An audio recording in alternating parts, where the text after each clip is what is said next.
So I'm just going to do out the first part to question 1 here, just as another example. So it says, find the equations of the following lines given the slope and a point on the line in each case. So we're told, so it's the first part I'm doing here. So we're told that the slope is 2 and that the point is 3, 4. So I'm going to label.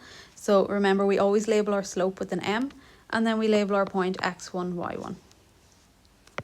And then we go to our log tables and we write down our formula. So we're asked for equation of the line. So you're not looking at slope, midpoint, distance. You're looking for the equation of the line. Once you have everything labelled and your formula, we're just substituting. So remember, the y stays the same because we're trying to find a formula. So we need to have x's and y's in our answers. y1, so I've labelled that as 4. M is my slope. I've labelled that as 2. The x stays the same, but the x1, I've labelled that as 3.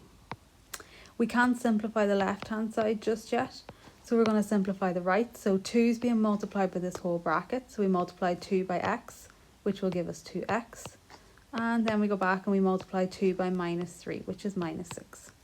It's up to you, depending on, so this question, you'll see it didn't say whether we have to leave our answer like this, so basically the y on one side and everything else on the other side, or if we have to leave our answer like this. And what this means is that we get rid of everything from the right hand side and put everything on the left. So I'm going to go with this way. So the y equals mx plus c, just because it's shorter. So I am going to get rid of everything that's not a y on the left.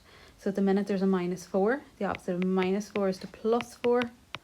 So I'm left with y is equal to 2x.